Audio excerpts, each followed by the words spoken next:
You doctor Sasmit Patra जी। माननीय श्री सुशील कुमार मोदी जी। सभापति महोदय, आज का दिन बहुत ऐतिहासिक है इस महीने में कि सदन के अंदर दो ऐसे बिल आ रहे हैं, एक आईपीसी, सीआरपीसी और एविडेंस एक्ट को बदलने वाला बिल जो 168 साल पुराने और जो न्याय से संबंधित जो कानून थे उनको बदलने के लिए बिल आने वाला है। और ये दूसरा बिल 138 साल पुराना Indian telegraph act 1885, Indian wireless telegraph act 1933 और telegraph wires unlawful position act 1950, ये तीन लगभग 100 साल से ज़्यादा पुराने, जिसमें इंडियन टेलीग्राफ एक्ट 138 साल पुराना है, इसको रिपील कर नया द टेलीकम्युनिकेशन बिल 2023 जो है और सदन के अंदर प्रस्तुत किया गया है। मैं आदरणीय प्रधानमंत्री जी को धन्यवाद देना चाहूँगा जिन्होंने जो कॉलोनियल मानसिकता है उसे बाहर निकलने की अपील की थी। इसलिए वैसे कानून जो अंग्रेज़ों के ज़माने में बने अब जब आउटडेटेड हो गए हैं, समय के अनुसार उनमें सुधार की आवश्यकता है, वैसे कानूनों को रिपील कर और उनके स्थान पर नए कानून लाए जा रहे हैं। सती महोदय, आपको याद होगा कि 2G स्पेक्ट्रम का मामला जब सुप्रीम कोर्ट में गया था और उसमें यूपीए की सरकार थी और स्पेक्ट्रम एलोकेशन को इल्लीगल करार कर दिया गया था, 100 से ज़्यादा लाइसेंस कैंसिल कर दिए गए थे। और उसके बाद जब नरेंद्र मोदी जी की सरकार बनी तो स्पेक्ट्रम का एलोकेशन कैसे किया जाए, ये एक बड़ा मुद्दा था। एक नीतिगत निर्णय लिया गया कि स्पेक्ट्रम का जो प्रेफरेबल जो मोड होगा वो ऑक्शन के माध्यम से ही आवंटन किया जाएगा। और मैं सदन को बताना चाहूँगा कि अभी तक जो स्पेक्ट्रम का ऑक्शन हुआ है उससे करीब 4,30,000 करोड़ की इनकम और सरकार को हुई है। हमारी सरकार ने 100% एफडीआई की अनुमति प्रदान की ताकि foreign direct investment telecom sector में आ सके, और आज उसका परिणाम है कि 25 बिलियन यूएस डॉलर यानी लगभग 1.5 लाख करोड़ रुपए से ज़्यादा का एफडीआई जो है टेलीकॉम सेक्टर के अंदर और प्राप्त हुआ है। सती महोदय, 10 साल के अंदर टेलीकॉम सेक्टर में जो सुधार किए गए उसी का परिणाम है कि मोबाइल बेस स्टेशन जो इसका मुख्य आधार है, जहाँ हमारी सरकार आने के पहले या उसके आसपास 6.25 लाख थे, उसमें 4 गुना की वृद्धि होकर 25,50,000 हो गए हैं।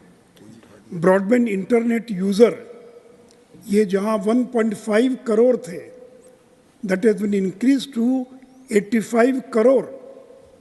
5G का जो रोल आउट है, और मैं अश्विनी जी को धन्यवाद देना चाहूँगा कि इतना फास्ट रोल आउट हुआ है कि 4 लाख से ज़्यादा साइट्स जो है वो 14 महीने में स्थापित हो चुकी है।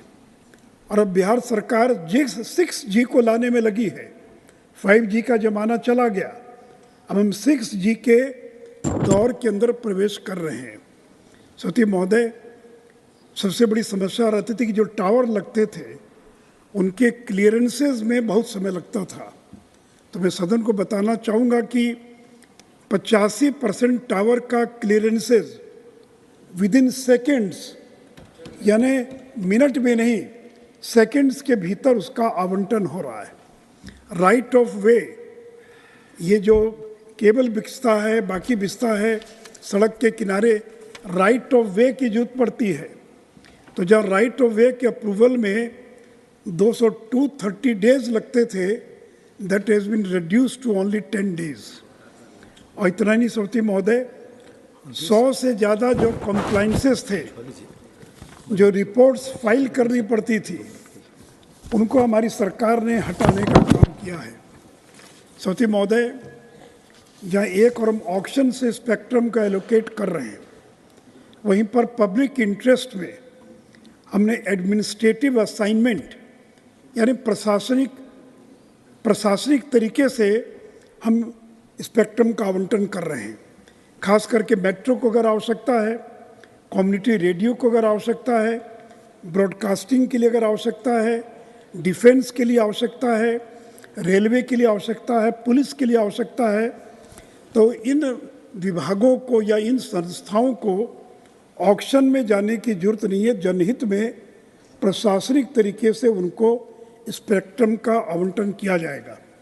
सती महोदय, एक मुद्दा जिसको लेकर विपक्ष मुद्दा बनाता है, आज संजोग से विपक्ष नहीं है, नहीं तो शायद वो इसको मुद्दा उठाते, वो सैटेलाइट के लिए स्पेक्ट्रम का आवंटन।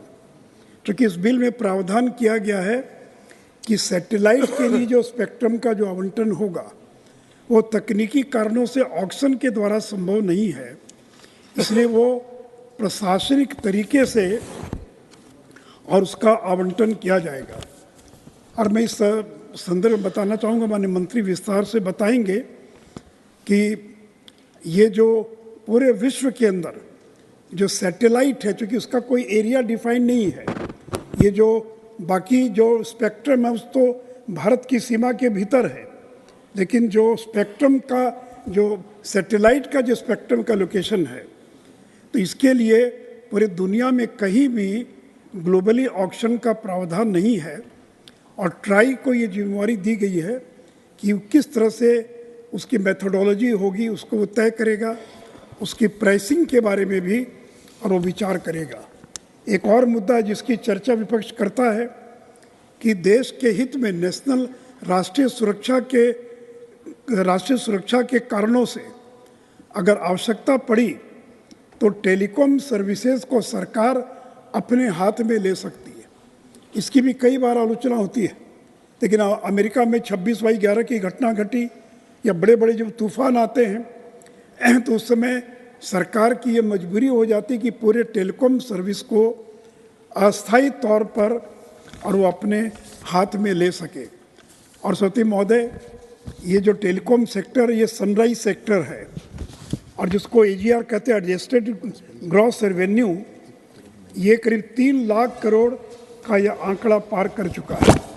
सती महोदय, पुराने एक्ट में स्पेक्ट्रम की परिभाषा भी नहीं थी कि स्पेक्ट्रम किसको कहेंगे। इसमें स्पेक्ट्रम को परिभाषित किया गया है और ये भी प्रावधान किया गया है कि अनयूटिलाइज्ड स्पेक्ट्रम, अगर आपने स्पेक्ट्रम ऑक्शन में ले लिया लेकिन अनयूटिलाइज्ड है तो वापस लेने का भी प्रावधान किया गया है। आपको ऑप्शन दिया गया कि आपको स्पेक्ट्रम मिला, आप शेयरिंग कर सकते हैं, ट्रेडिंग कर सकते हैं, लीजिंग का भी इसमें प्रावधान किया गया है। And allowing surrender of unutilised spectrum, अगर सरेंडर आपके पास स्पेक्ट्रम है और उसका इस्तेमाल नहीं हो रहा तो आप उसको चाहें तो सरेंडर भी कर सकते हैं। उपसभापति महोदय, जो आपसी विवाद होते हैं उसके समाधान का भी इसके अंदर प्रावधान किया गया है। अगर कोई ऐसी गलती हो गई जो सरकार के निगाह में आने के पहले आपने अगर वॉलंटरी डिस्क्लोजर कर दिया कि हमसे ये गलती हो गई, आपने गलती को स्वीकार कर लिया, तो उसके लिए बिना दंड के और उसके लिए भी प्रावधान किया गया है। और जो डिस्प्यूट का जो रिजोल्यूशन है टू बी डिजिटाइज्ड और जो डिस्प्यूट का सेटलमेंट है उसके लिए एडजुडिकेटिंग ऑफिसर्स की बहाली होगी।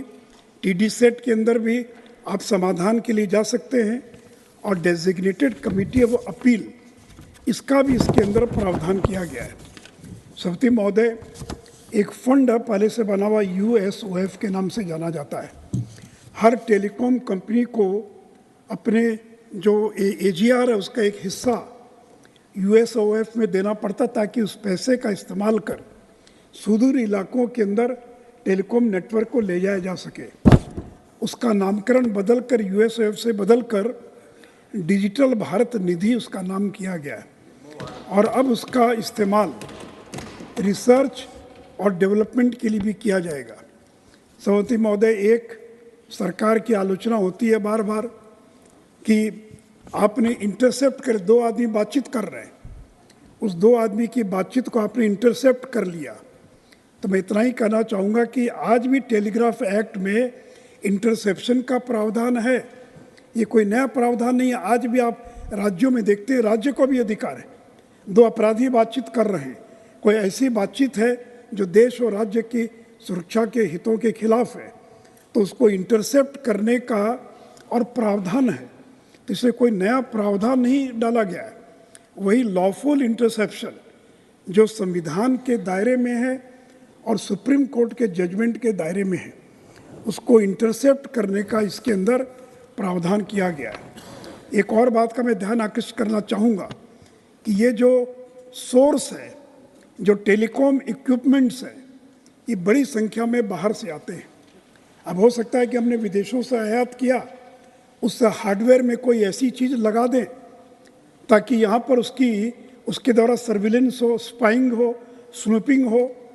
तो इसके लिए हमने इस बिल में इस बात की सुनिश्चित व्यवस्था की है कि ट्रस्टेड सोर्स जो है, ये रिजिम जो ट्रस्टेड सोर्स होगा, और टेलीकॉम नेटवर्क के प्रोटेक्शन का भी और सरकार ने पूरी चिंता की है। सभापति महोदय, बड़ी संख्या में लोग परेशान रहते हैं अनचाहे कॉल को लेकर कि कॉल आ गया, हम नहीं चाहते हैं, लेकिन दिन भर में 10 कॉल आ जाता है, SMS आ जाता है, मैसेज आ जाते हैं। साइबर क्राइम, तेज़ी से साइबर क्राइम की घटनाएं बढ़ रही हैं। तो साइबर क्राइम को रोकने के लिए भी और जो अनसॉलिसिटेड अनचाहे कॉमर्शियल कॉल्स और मैसेजेस हैं, उनको रोकने के लिए भी इस बिल के अंदर प्रावधान किया गया है। और साथ ही साथ KYC का प्रोविज़न है। कोई भी अगर सिम लेना चाहेगा तो यूं ही दुकान पर गया सिम नहीं खरीद सकता है, उसको KYC के प्रावधानों का पूरा पालन करना पड़ेगा। और मैं अश्विनी जी को धन्यवाद देना चाहूँगा, 1,16,00,000 से ज़्यादा मोबाइल कनेक्शंस की जांच की गई और जिसमें 60 लाख से ज़्यादा मोबाइल कनेक्शंस फ्रॉड पाए गए, गलत पाए गए, जिनको डिसकनेक्ट किया गया है। तो इसके अंदर सारथी पोर्टल के नाम से एक पोर्टल इसके अंदर डाला गया है ताकि जो फ्रॉड हो रहा है मोबाइल के नाम पर, उसको भी जो है इसके द्वारा जो है रोका जा सके। तो सभापति महोदय, मैं फिर से एक बार आदरणीय प्रधानमंत्री जी को और माननीय मंत्री अश्विनी वैष्णव जी को एक और छोटी सी बात, इस बिल के अंदर बहुत सारे उदाहरण देकर समझाया गया ताकि मेरे जैसा एक नॉन टेक्निकल आदमी भी बिल के कठिन प्रावधानों को समझ सके, उसको सरल भाषा में समझाने का प्रयास किया गया है। तो इसलिए फिर से एक बार मैं आदरणीय प्रधानमंत्री जी को और माननीय मंत्री जी को इस 138 साल पुराने कानून को रिपील कर नए कानून बनाने के लिए, बिल को लाने के लिए अपनी ओर से बधाई और धन्यवाद देता हूँ। धन्यवाद माननीय सुशील कुमार मोदी जी। माननीय श्री कनक मेदला रविंद्र कुमार जी।